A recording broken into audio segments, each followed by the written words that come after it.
Jonathan's Favorite 20% Project. Jonathan's Favorite 20% Project is the one that digitized and published online the artifacts of Yad Vashem, the Jerusalem-based center for remembering the Holocaust's victims and survivors. The project got its start when Jonathan visited the museum with his family in 2007. During their visit, the guide told them how he had recently learned something about a photo in the exhibit from another visitor. This got Jonathan thinking about how the youngest survivors of the Holocaust, those who can remember the people and places in these photos, were in their 70s and 80s. Their first-hand knowledge was literally dying out. The next day, Jonathan visited our Israeli office and talked about the museum. Team Israel took it from there, using their 20% time to create a partnership with the museum to build its online presence. Today, there are over 140,000 images and documents digitized and online, searchable from anywhere in the world. And the real beauty of it is the survivors who have added their own knowledge and stories to these photos, via comments or videos, to form a more complete picture of this important part of history. When project leader Yossi Matias demoed the Yad Vashem project for Larry and Sergei, their response was typical. Why only this museum? Why not all museums? Why not create a product that helps all the archives in the world digitize their content? So they did. Google's Open Gallery product, which lets any museum or owner of cultural content create online exhibitions, launched in 2013. And the Google Cultural Institute site has hundreds of online collections with high-definition images of art and artifacts belonging to museums ranging from the Acropolis Museum to the Museo de Zaragoza. Ideas come from anywhere. The last time you saw a suggestion box, what did you think? Maybe you were at an amusement park or ski area, or maybe you were at work, sipping a coffee in the break room. You spied the box and the sign next to it that said, "We're listening," or "We care what you think." The sign probably inspired just the opposite feeling. You're not listening. You don't care what I think. And the slit in that box transports the paper dropped therein to a wormhole in space, emerging somewhere in the Andromeda galaxy. How jaded we've become. When the concept of the suggestion box was first introduced to business, it was quite revolutionary. As chronicled in Alan Robinson and Sam Stern's Corporate Creativity, the father of the modern-day suggestion box was Scottish shipbuilder William Denny, who in 1880 distributed a pamphlet to all his employees entitled Rules for the Awards Committee to guide them in rewarding the workmen for inventions and improvements. Denny offered £2 to £15 for employee-submitted ideas that were accepted. His workforce responded with hundreds of them over the next decade. Denny's program soon crossed the Atlantic to land at John Patterson's National Cash Register Company, where suggestions from employees peaked at over 7,000 in 1904, roughly 2 per employee, with a hit rate of roughly 1/3. That's over 2,000 ideas from rank-and-file employees in 1 year that were deemed good enough to implement, which is a pretty good hit rate for a suggestion box. A century later, Marissa Mayer ran meetings at Google that were like the Gong Show for geeks. The Gong Show was a 1970s TV talent show where most of the acts were terrible, and any performance could be cut short by one of the judges striking a loud gong. People got up to present their ideas and could keep talking until they were gonged. The better the demo, the longer the person was allowed to go on. Then Craig Neville Manning, who founded our New York engineering office, morphed that idea into weekly beer and demos meetings, where people would gather to sip beer and watch demos, voting with marbles for the ones they liked best. The demos, that is, the beers they voted on by continuing to drink them. Patterson and Denny, and Marissa and Craig, were smart enough to realize that good ideas could come from anywhere. They knew that workers could not only work, but think, too. This is more true than ever today, when everyone in the organization is armed with abundant information and great tools. In fact, the biggest danger is not the conceit that only managers have good ideas. It's the conceit that only the company's employees have them. When we say good ideas come from anywhere, we mean anywhere. They are just as likely to come from outside the company as from inside. When Google started to expand internationally, we quickly figured out that most California-based engineers lack the skills necessary to translate web pages into other languages.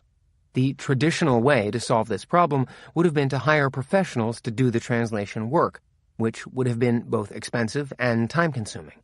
Instead, we let our users do the job. We published all of our text and asked for volunteers to translate it into their local languages. They did, and did a fantastic job. Similarly, when our geo team set out to chart the world's geography, they discovered that for many areas, good maps simply didn't exist. They created a product called MapMaker, which lets anyone contribute to Google Maps. Live on a street that doesn't show up on the map? No problem. Just draw it in and we'll add it after we check to make sure it's actually there. Thus was built a new community of grassroots citizen cartographers who made it so that maps of entire cities were just a mouse click away for our users. They mapped over 25,000 kilometers of roads in Pakistan in just 2 months. Not long after we joined Google, the executive team had an off-site where we discussed opening more engineering offices around the world. When Eric asked Larry how many engineers he thought the company should have, Larry's response was, 1 million. He wasn't joking. But he also didn't mean the company should have 1 million employees. At least, we don't think he meant that. Today, developers around the world regularly work with Android, Google App Engine, Google APIs, Google Web Toolkit, and open-source tools to which Google contributes. These are not Google employees, but if we add them all up, it's likely that the total number of people using Google tools or creating cool stuff on top of Google platforms is in the millions. So it could be that we have met Larry's goal, in which case he will probably 10 times it to 10 million. Ship and iterate. So we have just the right amount of resources set aside for new ideas. We've muzzled the imperial managers, freed our geniuses to do their thing, and opened our minds to pull ideas from the masses. The innovation is flowing. Good ideas are a-bubbling. Most of them die before they see the light of day, but a precious few are good enough to reach the promised land. You cue the blog post, push the green button, and pop a cork to celebrate with the team. Then you get back to work, because if you did the job well, the product is not yet done. Voltaire wrote, "The perfect is the enemy of the good." Although Voltaire did write that line in one of his poems, he actually credited it to an Italian sage. Steve Jobs told the Macintosh team that real artists ship. For those outside the industry, a more wordy explanation might be in order. Ship means sending out a product to customers. Steve's point was that while it can be tempting to polish your work to a fine gloss, you haven't accomplished anything until your work gets into the hands of actual customers. New ideas are never perfect right out of the chute, and you don't have time to wait until they get there. Create a product, ship it, see how it does, design and implement improvements, and push it back out. Ship and iterate. The companies that are the fastest at this process will win. When we launched our flagship product, AdWords, there was a debate about whether new ads should go live without an internal review. There was a strong internal contingent who believed that allowing ads to go live instantly will lead to a lot of bad, spammy ads. But there was another contingent who believed that if advertisers could see their ad in action right away, they could gather performance data and improve the ads much more quickly. They argued that a faster cycle time would lead to higher quality, not lower. We opted for minimal internal reviews, and the ship and iterate approach worked. Ship and iterate applies in many realms. It is easiest to practice in our world of software, where our product is bits and bytes that are distributed digitally, and not physical goods. But with new technologies like 3D printing and the ability to model many types of things online, the cost of experimentation has dropped in many industries, sometimes precipitously, making a ship and iterate process feasible in many more places. The hardest part of ship and iterate is to iterate. It's easy to rally a team to ship a new product, but much harder to get them to stick around and do the hard work to make that product better. One form of motivation we found to work well was negative feedback. From Larry scrawling "These ads suck" to Marissa posting negative product reviews on the wall outside her office and scrutinizing them with the product managers and engineers. We often used criticism to inspire teams to iterate their products. There's a fine line to walk here, and we haven't always gotten it right. The right criticism is motivating, but too much has the opposite effect. Ship and iterate doesn't always work. After launching, some products will get better and gather momentum, while others will wither. The problem is, by the time a product has gone to market, there has been a significant amount of resources and emotion invested in it, which can get in the way of good decisions. Forgetting sunk costs is a tough lesson to heed. So, in a ship and iterate model, leadership's job must be to feed the winners and starve the losers, regardless of prior investment. Products that get better and gather momentum should be rewarded with more resources. Products that stagnate should not. To decide which efforts are winners and which are losers, use data. This has always been the case, but the difference in the internet century is how quickly data is available and how much of it there is. A key factor in picking the winners is to decide which data to use and to set up the systems so that it can be retrieved and analyzed quickly. Using data will muffle the sunk costs fallacy, that irrational tendency most humans have to count the amount of resources that have already been invested in a project as one of the reasons to continue to invest in the project. We've already invested millions, we can't stop now. The desire to recoup sunk costs often leads people not only to stick with a bad course of action, but to double down on it, in a pattern scholars call escalation of commitment. In fact, from an individual's perspective, investing based on sunk cost can be a rational decision, since sticking with a losing project and concealing that the project is doomed protects the decision-maker's own reputation within the organization. Too often, the tendency is to feed the losers in hopes of making them winners. When Jonathan ran products at Excite at Home, the company's portal, Excite.com, had various sections, such as news, real estate, sports, finance, and so on.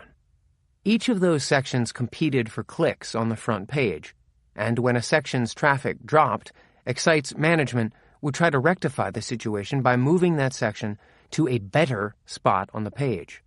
"Hey, finance, your traffic is dropping this quarter and you're behind on your objectives. No problem. We'll pop you to the top of the page." Excite used data to determine which of the content areas were losers. But rather than starving those sections and forcing them to improve, they fed them by giving them better real estate. In retrospect, Excite's mantra wasn't so much to focus on its users as it was to focus its users on its worst products, so it could meet its artificial objectives, which, as it turned out, didn't excite anyone. In practice, ship and iterate means that marketing programs and PR pushes should be minimal at launch. If you are in the restaurant business, you call this a soft opening. When you push the babies out of the nest, don't give them a jetpack or even a parachute. Let them fly on their own. Note, this is a metaphor. Invest only when they get some lift. Google's Chrome is a great example of this. It launched in 2008 with minimal fanfare and practically no marketing budget, and gained terrific momentum on its own, based solely on its excellence. Later, around the time the browser pushed past 70 million users, the team decided to pour fuel on the fire and approved a marketing push, and even a TV advertising campaign. But not until the product had proven itself a winner did it get fed. To be clear, ship and iterate doesn't mean you have license to push crummy products out the door and then hope to make them better. In fact, Jonathan often warned his team not to launch crummy products and depend on the Google brand name to get early user traction. The products should be great at what they do, but it's okay to limit functionality at launch. Withholding significant marketing and PR resources at launch helps with this, as customers are much more likely to feel disappointed by a highly hyped product than one that is quietly launched. Then you can expand functionality with new features and tweak the existing ones later. As Eric wrote to Googlers in February 2006, there should be a plan for a wow feature reasonably soon after launch. This is in line with the concept of under-promise, over-deliver, popularized by Tom Peters. With this approach, users get accustomed to seeing products launch with a high quality, if somewhat limited, set of functions that they know will expand rapidly after launch. Ship and iterate is easy when your product is entirely digital. Software, media, and the costs of physical production are minimal. It's easy for us to ship a new feature in Google Search and tweak it based on usage data. It's much harder for an automobile or chip manufacturer to do the same thing. But there are often other ways to use the reach and power of the Internet to gather valuable user data. For example, ship designs or prototypes or create software that lets people virtually use the product. Figure out some way to let people experience the product and use the data to make the product better. Fail well. On the flip side of the Chrome ship and iterate story is Google Wave, which launched with fanfare in 2009. Wave was a poster child of innovation. It was the creation of a small team of engineers in our Sydney office who took their 20% time to explore the question, what would email be like if it were invented today? They eventually produced a very compelling prototype that wowed the executive team. We gave them the okay to proceed, although they probably would have even if we hadn't, and they produced a platform and protocols to support a new way for people to communicate in the Internet age. Wave was a technological marvel, but a major flop. We launched it in 2009, and usage never took off.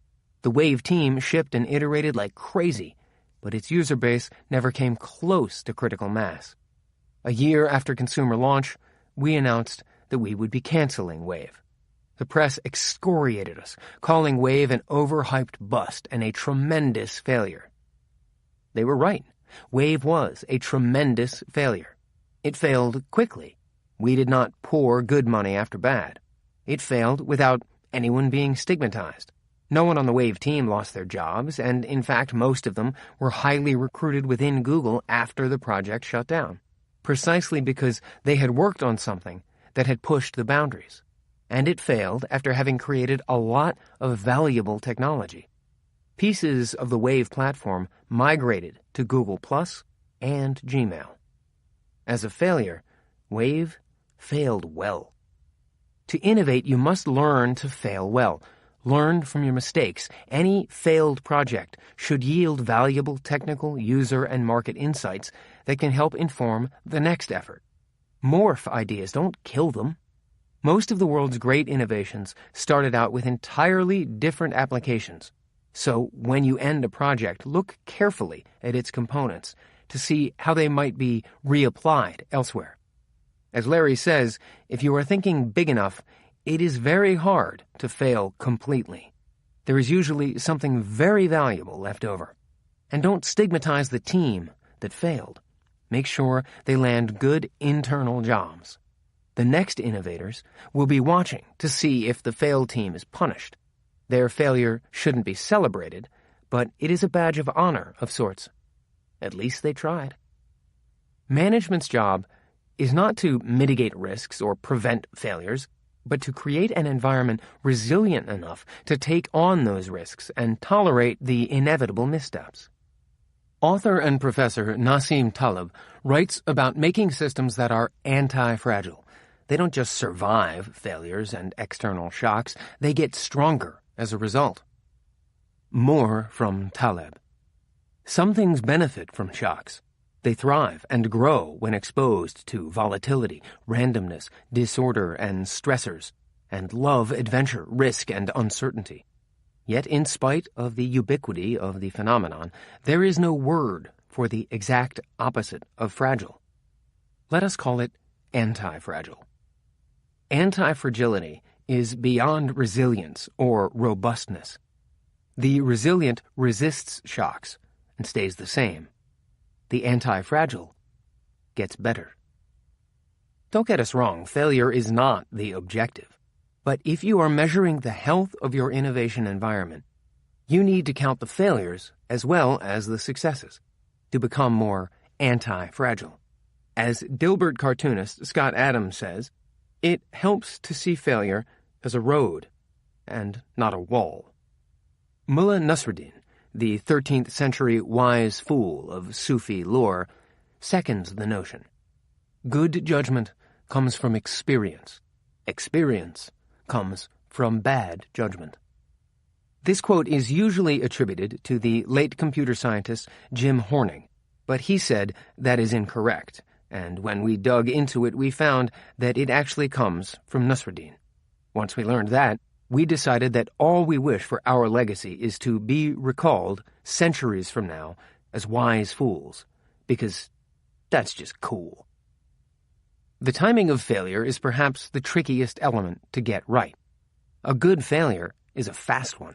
Once you see that the project will not succeed, you want to pull the plug as quickly as possible to avoid further wasting resources and incurring opportunity costs. Those smart creatives working on a doomed project could be better deployed working on one that is a potential success. But one of the hallmarks of an innovative company is that it gives good ideas plenty of time to gestate. Projects like self-driving cars or Google Fiber, which will deliver up to 1 gigabit bandwidth to homes, about 100 times more than the average U.S. household has today, have the potential to be highly profitable, but it will take a very long time.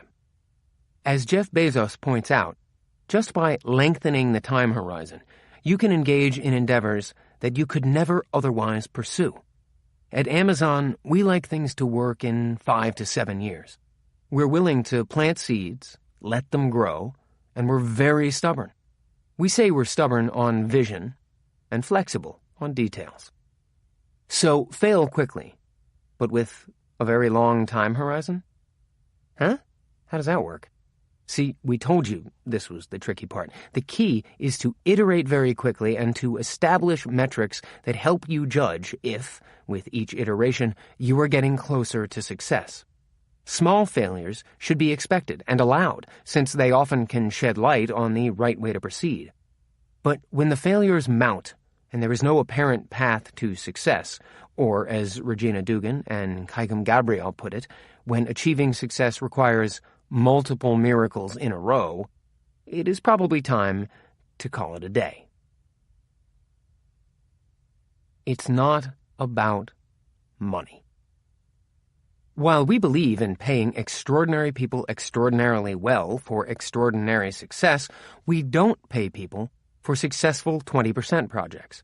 Dan Ratner may have received very generous compensation for being part of the transformational Street View product team, but he didn't get anything directly tied to his work on trikes. In this way, Dan has a lot in common with toddlers. We don't provide any monetary incentive for 20% projects for the simple reason that we don't need to. It may sound corny, but the reward comes from the work itself. Several studies have shown that extrinsic rewards don't encourage creativity, and in fact hinder it, by turning an inherently rewarding endeavor into a money-earning chore. Our favorite example of the inherent rewards 20% projects can yield comes from August 2005, when Hurricane Katrina ravaged the U.S. Gulf Coast. Google Earth had been in the market for only about 8 weeks, and the team that developed our geo products, maps, and Earth, was small and overworked. But when the hurricane hit, it sprang into action, launching over 8,000 up-to-the-minute satellite images from the National Oceanic and Atmospheric Administration, NOAA, that accurately showed the scope of the disaster and provided high-resolution images of streets and neighborhoods. This helped rescue workers who were having a hard time navigating when so many signs and signal lights had been wiped out. It also helped agencies distribute relief supplies and later aided survivors in deciding whether or not to return to their homes. This was a classic 20% project. The idea was born from within a team. No hippo told them to do it. No one suggested they camp out at the office for several nights in a row. No one asked them to reach out to the growing Google Earth community to solicit the help of volunteers. And no one told them to work with NOAA to get the images. In fact, the only executive involvement was when Eric visited their war room, looked around, and issued the wise edict to keep doing what they were doing. Since Hurricane Katrina, that 20% project has turned into a full-time crisis response team in Google.org, the organization that leads philanthropic initiatives across Google. Aided by that team, Googlers have used our platforms to help people suffering from natural disasters ranging from the 2008 Chinese New Year snowstorms that stranded thousands of travelers to the 2011 Japan earthquake and tsunami that killed thousands and left hundreds of thousands more homeless. With each disaster, they come up with new ways to use our products to help people, building on previous experiences. Most of them don't get paid a dime for their efforts. They are motivated by the work itself. Conclusion. Imagine the unimaginable. Eric spent the holidays at the end of 2013 vacationing with his family. Amidst the usual family activities, the kids got to spend some time watching videos. What struck Eric was that none of that time was spent in front of an actual television. In fact, the TV remained dark for the duration of the vacation, and all videos were watched on a tablet. None of what they watched were shows in the traditional sense of the word. They were not originally shown on broadcast or cable networks. Rather, they were all created from the outset to be streamed from websites and mobile applications. The TV and its surrounding ecosystem is simply not a part of these kids' lives. This, we suspect, is not an isolated anecdote, which bodes well if you are a manufacturer of mobile devices or a maker of web-based video content. But not so much if you make the network sitcoms and dramas that today's kids won't watch when they grow up. We live in a moment of great optimism, but also a time of great anxiety, and not just for TV execs. During the 3 years we've been writing this book, the disruptive impact of technology has been felt across numerous industries. The economic issues that came to a fore during the latest recession persist even as economies around the world rebound. The rate of technology-driven change outpaces our ability to train people in new skills, putting tremendous pressure on entire classes of workers and the economic structure of many nations. The stable middle-class jobs that historically are the bedrock of healthy economies are moving to developing nations or online, or disappearing altogether. There's no doubt that the disruption of once robust businesses and the resulting economic impact will be painful and confusing in the near term. So it would be irresponsible to end a book on building great 21st century businesses without offering some advice about how to weather the changes ahead and how to think about them. What's different about today's business landscape? What will happen next? And what can businesses and individual entrepreneurs do to survive and thrive during periods of disruption? From Downton Abbey to Diapers.com. In order to understand why change threatens traditional corporations, we need to take a quick look back to other moments in history when one form of economic hub passed the baton to another. As we enter the 21st century, we're at a handoff zone not unlike the one where the Western world went from a feudal economy to an industrial one in the 19th century. Many of our friends and family members are enamored with a BBC television series called Downton Abbey, which chronicles the dramatic ups and downs of the residents of a stately British home and the staff who served them in the years around World War I. The residents are wealthy British upper-crusters who spend a great deal of time dressing up for meals and worrying about the staff, while the staff are working-class people who spend a great deal of time, well, working and worrying about the residents, all in delightful British accents and wonderful period-authentic clothes. In case you didn't notice it because you were too busy weeping at John Bates' imprisonment, he is eventually exonerated, or Matthew's death, barring some sort of Bobby Ewing-like miracle, he stays dead. In the hit 1980s TV show Dallas, character Bobby Ewing, played by Patrick Duffy, tragically died when his sister-in-law ran him down with a car, but he miraculously returned to life the following season. It turned out that his death was just a dream. We should all be so lucky. The world of Downton Abbey represents the transition from one economic era to another. The definitive pre-industrial 19th century institution was the household. Downton was a source of economic support for surrounding towns through its demand for people and services. After the Industrial Revolution, the definitive 20th century institution became the corporation.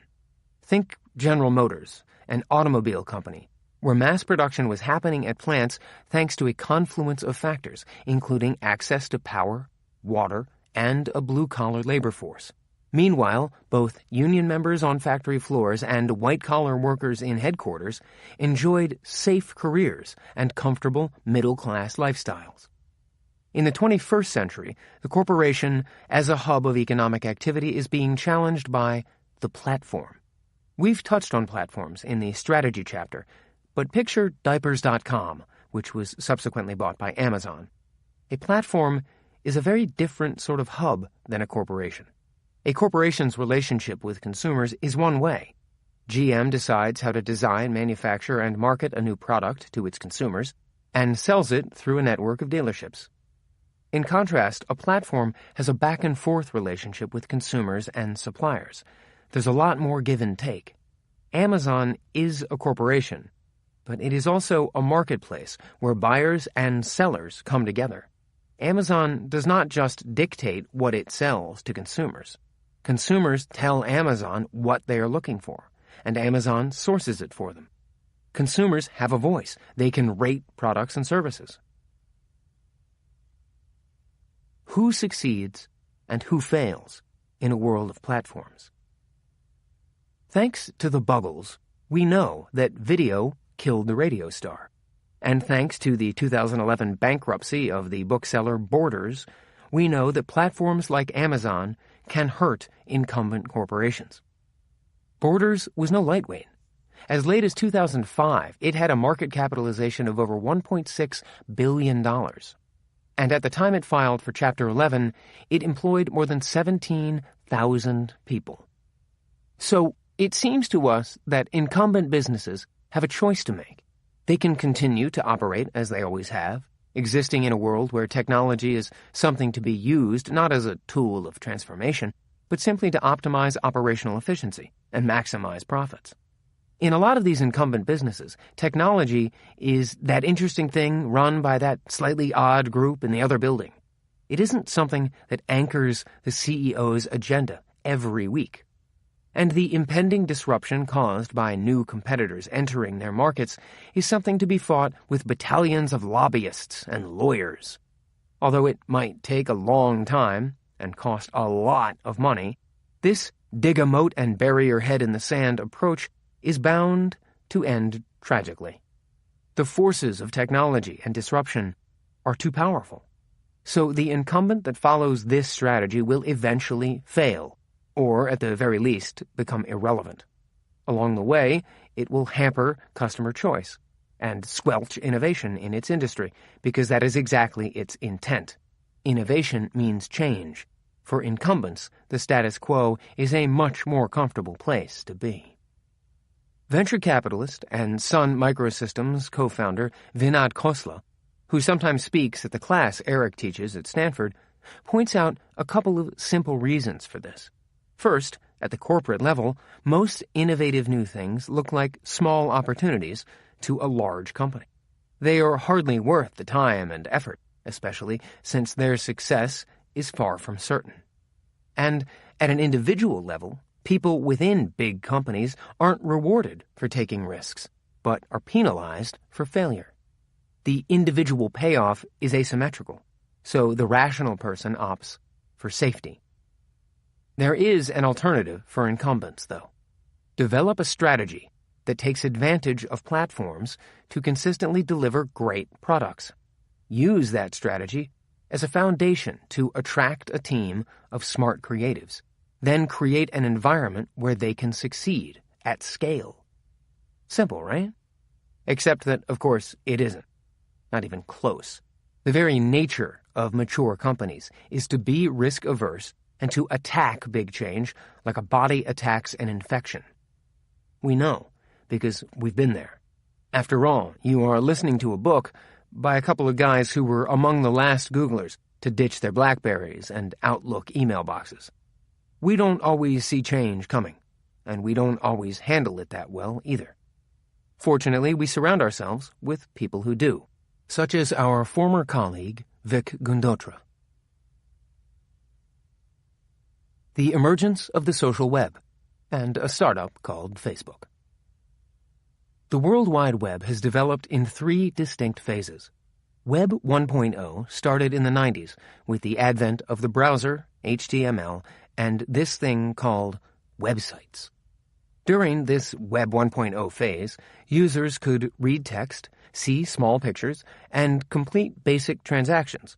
But beyond that, functionality was pretty limited. Then, in the early 2000s, new technologies came along that led to more powerful websites and a more robust web infrastructure.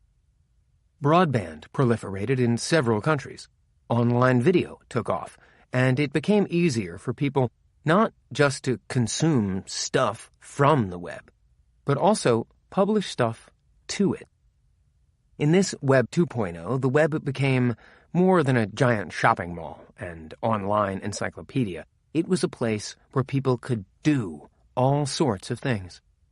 Billions of people from around the world came online, and often one of the first things they did when they got there was search. Before the summer of 2010, that's where we at Google lived, happily in Web 2.0. Meanwhile, the social web was emerging. Whereas Web 1.0 let you read and buy things, and Web 2.0 let you do things, the social web let you talk about and share things. We had been watching this trend build for a while, as first Friendster and then MySpace were the hot new things. And we had considered partnerships with a couple of the leading companies in the social space, Twitter and Dig. But those partnership ideas didn't get very far and perhaps distracted us from a competitor we never expected. Suddenly, the social web wasn't coming, it was here. And it was led by a new platform called Facebook. Google wasn't really even in the game. The success of Orkut, our first social effort, was mostly limited to the Brazilian and Indian markets. We had launched the aforementioned, much ballyhooed new form of email called Wave, which was a brilliant piece of technology that thrilled its power users, of which there were few, and confused all other humans. Lots. We had also launched Buzz, a product that Googlers loved in our internal dog food trial, but that ultimately raised privacy concerns. By summer 2010, we had stopped working on Wave, and Buzz was also slowing down, making us 0 for 2 in the social web arena. Vic Gundotra chose to be bothered by this. Vic led mobile. He was the guy helping make all of Google's great services thrive on the small mobile screens that were rapidly becoming a critical on-ramp to the Internet for hundreds of millions of people. Vic had seen the potential of smartphones early on and had helped build the team that pushed Google to make mobile first a common mantra. Our missteps in social had nothing to do with Vic, except for the fact that he was a Google employee and shareholder and was concerned that we were missing an historic shift in the web. He decided to do something about it. He asked Bradley Horowitz to lunch. Bradley was in charge of social, and as his lunch with Vic stretched into a meeting and then another meeting, the two of them started to devise a new plan to reinvent Google for the social web and bring a bunch of innovations to consumers. Social wasn't part of Vic's job description, and although we were Vic's ostensible bosses, he reported to Urs Holzel, who reported to Eric and attended Jonathan's staff meetings. We certainly didn't tell him to develop a new social platform, or even to offer his ideas on the topic. Rather, he saw we had a problem, felt he could contribute to creating a solution, and decided to make it happen. Soon, Vic and Bradley's project, codenamed Emerald Sea, gained momentum around the company, and about a year later it launched as the Google Plus project, one of the most ambitious bets in the company's history. Google Plus is often positioned in the media as a competitive response to Facebook. But this isn't quite right. It's more accurate to say that Google Plus is a response to the disruption of Web 2.0 and the emergence of the social web. It is the social fabric that weaves together Google's various platforms, from AdWords to YouTube.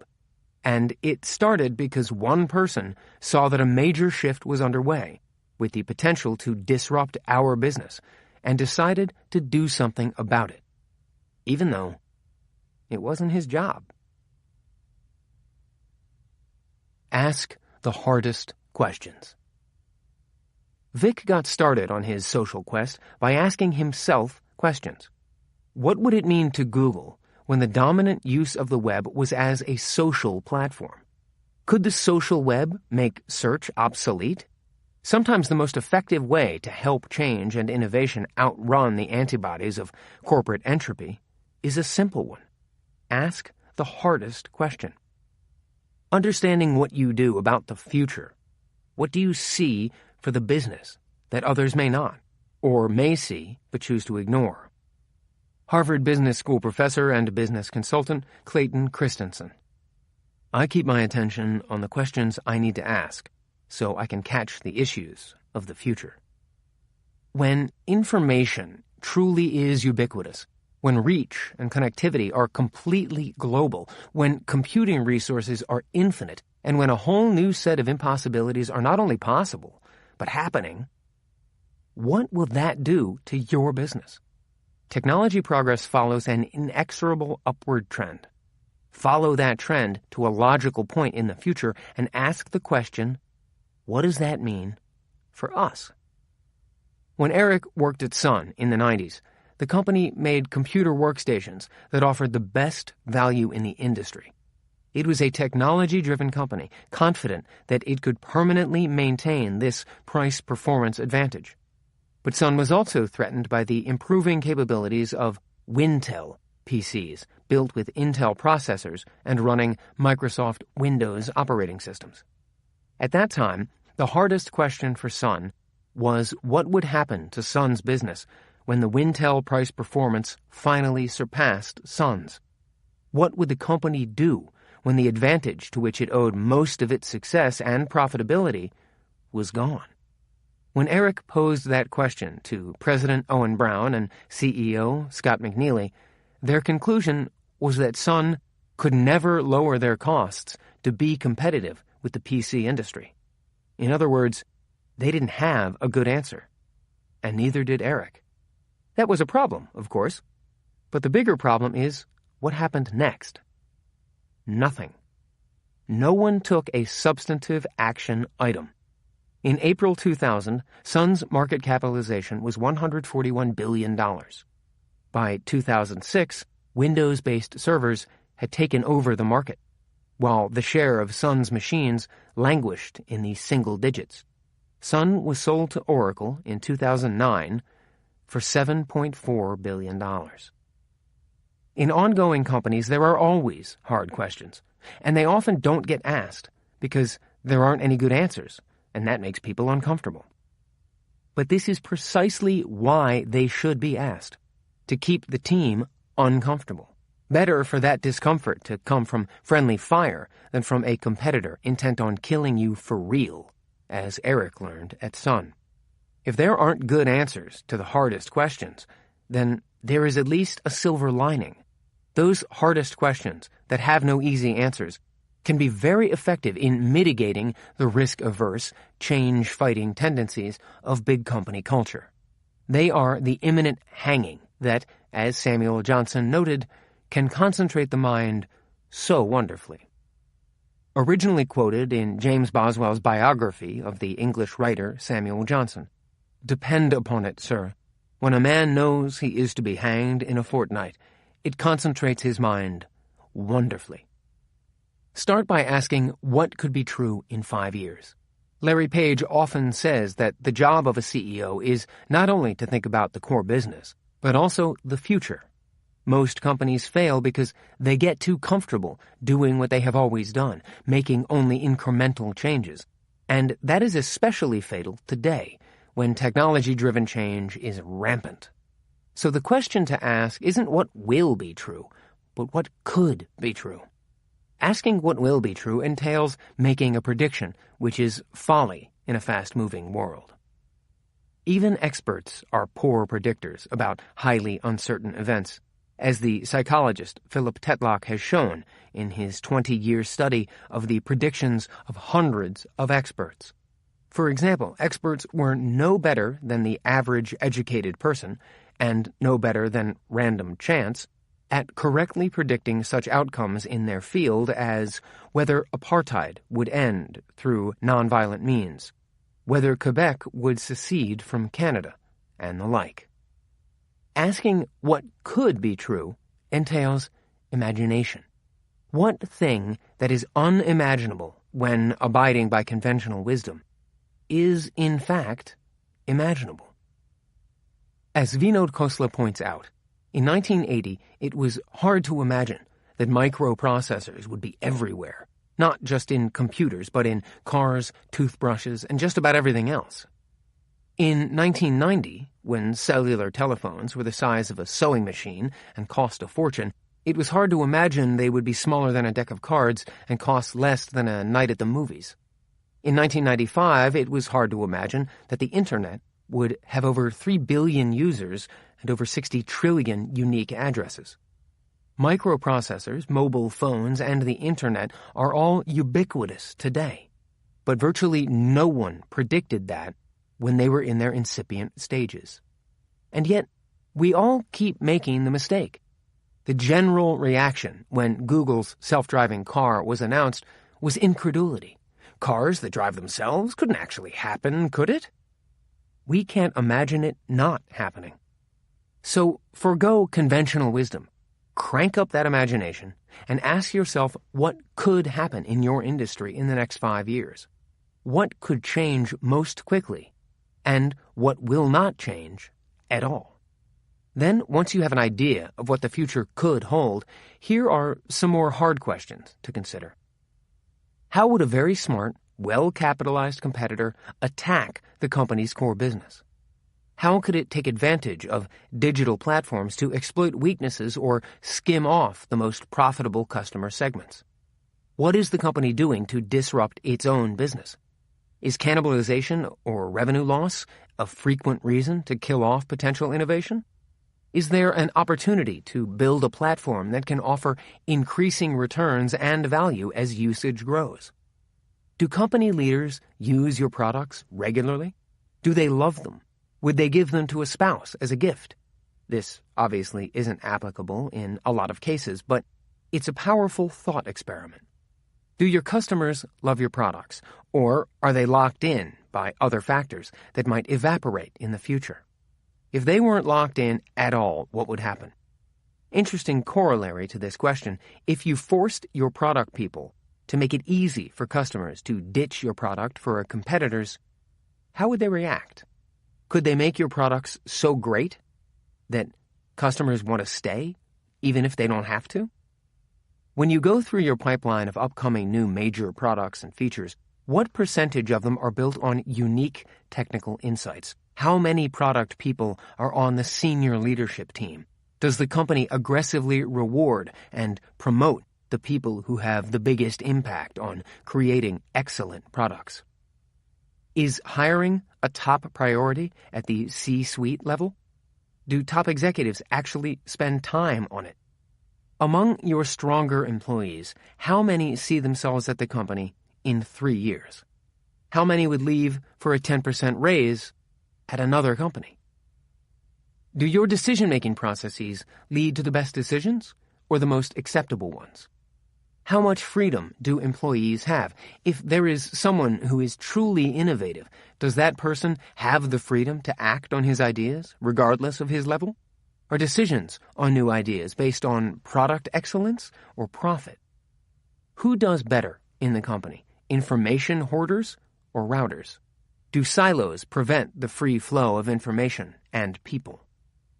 These are tough questions, and there are likely no obvious solutions to the problems they spotlight.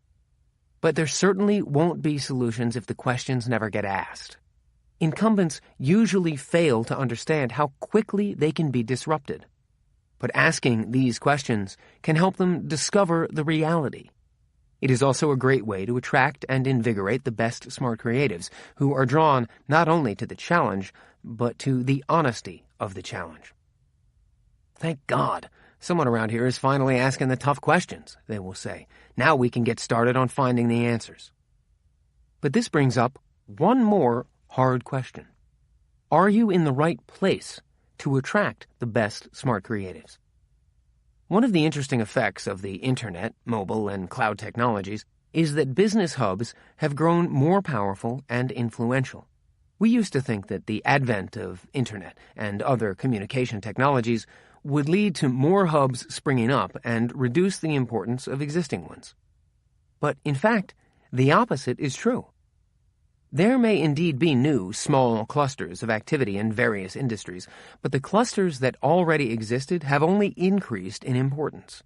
When it comes to smart creatives, physical location matters more than ever. This is why, for example, even as countries all over the world try to recreate the technology magic of Silicon Valley, many of their native smart creatives who strive for technology careers leave those countries to go to Silicon Valley. We are always amazed at the array of languages we hear in Google cafes. They find that they can have a far greater impact from California than from their home country. And the allure of gathering with other smart creatives of the same ilk often outweighs that of staying close to home. The same goes for hubs in finance: New York, London, Hong Kong, Frankfurt, Singapore. Fashion: New York, Paris, Milan. Entertainment: Los Angeles, Mumbai. Diamonds: Antwerp, Surat. Biotech: Boston, Basel. Energy: Houston, Dhahran. Shipping: Singapore, Shanghai. Cars: Southern Germany. And most other industries. Any company that wants to build a new venture needs to ask itself the question, do I go to the smart creatives or find a way to get them to come to me? The role of government. Governments also have important decisions to make. They can stand side by side with incumbent businesses, expending their energy to try to stave off the forces of change. This is the natural path of politicians, since incumbents tend to have a lot more money than disruptors, and are quite expert in using it to bend the political will of any democratic government. New challengers usually fail to understand the extent of the legal and regulatory tools that incumbents have in their arsenal. But just like businesses, governments have the option to encourage disruption and create environments where smart creatives can thrive. They can choose to have a bias toward innovation. It starts with education, and not just the traditional K-12 college and university formats. Education is going to change. and governments should favor disruption over incumbency. Currently, they tend to do just the opposite. Technology platforms will help us identify our individual strengths and weaknesses with greater precision and provide us with educational options customized to what we want to do. As the purveyors of public education, governments can aggressively pursue this model of customized, flexible, lifelong education, particularly for post-high school teens and adults. A digital infrastructure is a must-have, as is an immigration-friendly policy. Most important, though, is the freedom to innovate. Regulations get created in anticipation of problems, but if you build a system that anticipates everything, there's no room to innovate. Furthermore, incumbents have a big influence on the creation of regulations, and there is often a lot of movement between the public and private sectors. So the people who are making and enforcing innovation-killing regulations today become the executives in the private sector who benefit from them tomorrow. There always needs to be space in the regulatory environment for a new company to enter.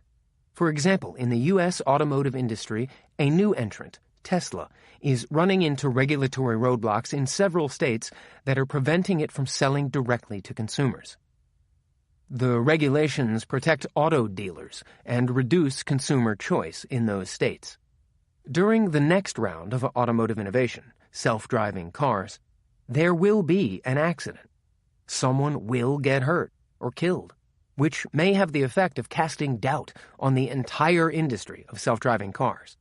When that happens, governments should resist the impulse to enact highly restrictive regulations, similar to the UK's 19th century red flag law, that force the new technology to jump through much higher safety hoops than regular people-operated cars, which crash too, with frightening regularity and results. The law, enacted in the UK in 1865 as one of the Locomotive Acts, required that cars be preceded by a pedestrian waving a red flag to warn horses and riders that the contraption was coming. The same law set the speed limit of these road locomotives at 2 miles per hour in towns and 4 in the country. It was repealed in 1896. If data empirically show that a new way of doing things is better than the old way, then the role of government isn't to prevent change, but to allow the disruption to occur. Big problems are information problems.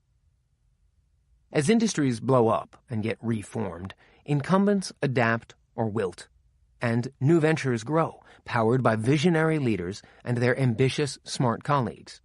Things will get better. We are technology optimists. We believe in the power of technology to make the world a better place. Where others see a dystopian future like The Matrix, we see Dr. Leonard McCoy curing the saurian virus with a wave of his tricorder and celebrating with a shot of saurian brandy and a Tranya chaser. Both saurian brandy and Tranya were drinks in the original Star Trek TV series. We hope those of you who actually got these references relished them as much as we do. And that's our last Star Trek reference. We promise. We see most big problems as information problems, which means that with enough data and the ability to crunch it, virtually any challenge facing humanity today can be solved. We think computers will serve at the behest of people, all people, to make their lives better and easier. And we are quite sure that we, as a couple of Silicon Valley guys, will come under a lot of criticism for this Pollyanna-ish view of the future. But that doesn't matter. What matters is that there is a bright light at the end of the tunnel. There are solid reasons underlying our optimism. The first is the explosion of data and a trend toward the free flow of information. From geological and meteorological sensors to computers that record every single economic transaction to wearable technology, such as Google's smart contact lenses, that continuously tracks a person's vital signs, types of data are being collected that simply have never been available before, at a scale that was the stuff of science fiction only a few years ago.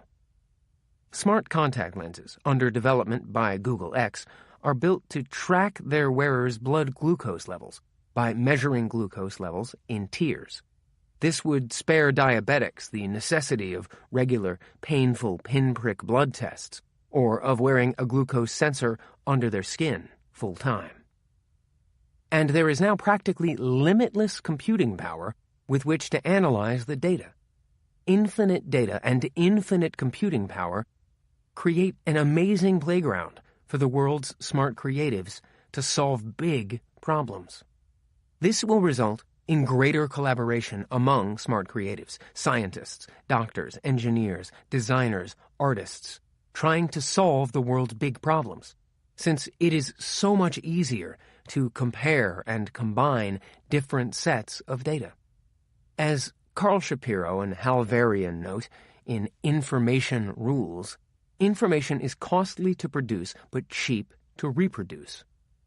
So if you create information that can help solve a problem and contribute that information to a platform where it can be shared or help create the platform, you will enable many others to use that valuable information at low or no cost.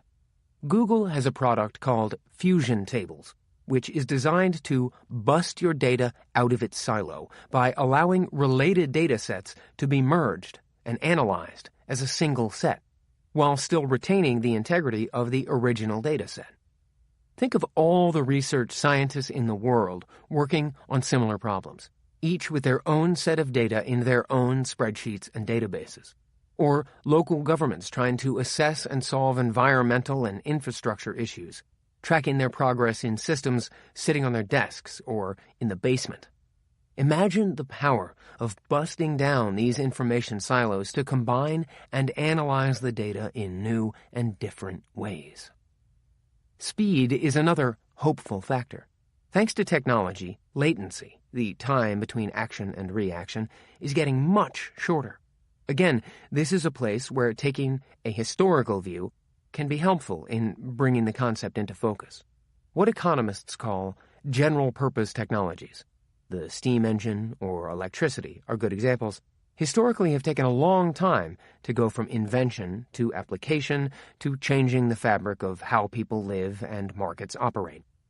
The Watt steam engine was developed in 1763, but it took the better part of 200 years before the railroads transformed Kansas City from the trailhead of the cattle drive to a metropolis with a livestock exchange. By contrast, Netscape Navigator launched in 1994, and Jonathan proudly hooked up some of the world's first cable modems for Excite at Home in 1998. Less than a decade later, these modern communications technologies had transformed the way we communicate, hook up, shop, order food, and hail rides. The beauty of speed, however, is in the eye of the beholder. It seems like a bad thing when you are being disrupted, since it is all upon you so quickly. But when you are building new ventures, the acceleration of everything works in your favor. And the advent of networks is giving rise to greater collective wisdom and intelligence. When reigning world champ Garry Kasparov lost his chess match to IBM's Deep Blue computer in 1997, we all thought we were witnessing a seminal passing of the torch. But it turns out that the match heralded a new age of chess champions. Not computers, but people who sharpen their skills by collaborating with computers. Today's grandmasters, and there are twice as many now as there were in 1997, use computers as training partners, which makes the humans even better players. Thus, a virtuous cycle of computer-aided intelligence emerges. Computers push humans to get even better, and humans then program even smarter computers. This is clearly happening in chess. Why not in other pursuits? The future's so bright. It is hard for us to look at an industry or field and not see a bright future. In healthcare, for example, real-time personal sensors will enable sophisticated tracking and measurement of complex human systems. Combine all that data with a map of risk factors generated by in-depth genetic analysis, and we will have unprecedented abilities, only with an individual's consent, to identify and prevent or treat individual health issues much earlier. Aggregating that data can create platforms of information and knowledge that enable more effective research and inform smarter healthcare policies. Healthcare consumers suffer from a dearth of information.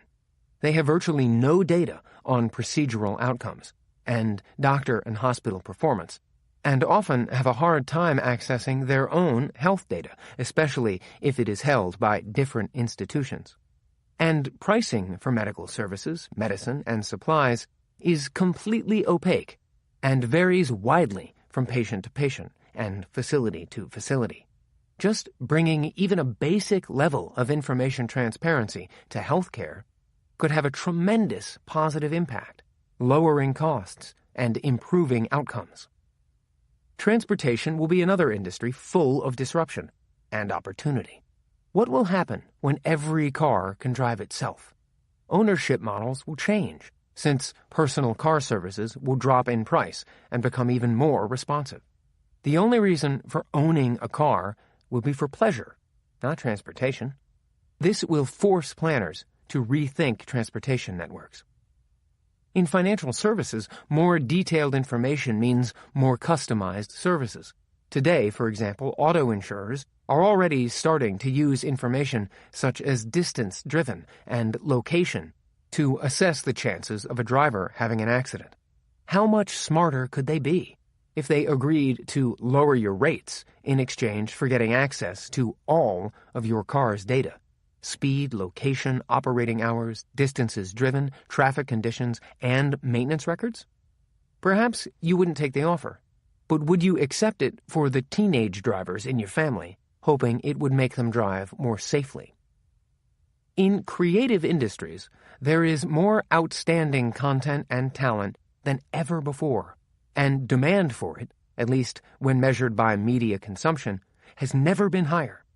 Despite the vast amounts of crummy CGI, computer-generated imagery-driven action movies, technology has also created new ways for each of us to enjoy shows that rely on old-fashioned storytelling, like House of Cards or Game of Thrones, when we want to watch them, and on the devices of our choosing, be it a flat screen, laptop, or wearable glasses-like device.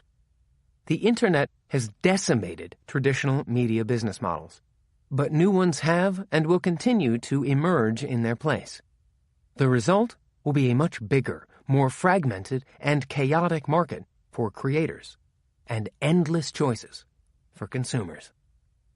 Whether it's in fighting crime, analyzing crime patterns to enable predictive policing, agriculture, data-rich soil maps aiding poor farmers, pharmaceuticals, sharing information to speed up drug development, defense, energy, aerospace, or education, every one of these pursuits will be transformed by the forces of technology in the first half of the 21st century, creating spectacular new products, birthing brand new businesses, and replacing economic malaise with new jobs and development. And each one of these changes will be fomented by a small team of determined, empowered, smart creatives. This is what we believe. The next smart creative. The two of us are not immune to these forces of change. For all of the things we have learned and then were forced to relearn, there are many more that we don't know. As much as we try to stay on top of technology and how it impacts our industry, we simply can't grasp it the way the next generation of smart creatives does. We grew up in an era when you used a landline telephone to ask someone out, and you called it a date, not just hanging out. You went to movies, and broadband was when you got a bigger mailbox. We see the new breed day in and day out and marvel at their confidence and smarts. They tell us what's up and what's going to happen, and when it comes to deciding what to do next, they tell us as often as we tell them. Such is our fate, surrounded by up-and-coming smart creatives. We are certain that for every one of these rock stars we meet in our daily work, there are dozens or even hundreds more who are doing their best to unseat us from our perch. Maybe all of them will fail, but probably not. Probably, somewhere in a garage, dorm room, lab, or conference room, a brave business leader has gathered a small, dedicated team of smart creatives. Maybe she has a copy of our book and is using our ideas to help her create a company that will eventually render Google irrelevant. Preposterous, right? Except that, given that no business wins forever, it is inevitable. Some would find this chilling. We find it inspiring.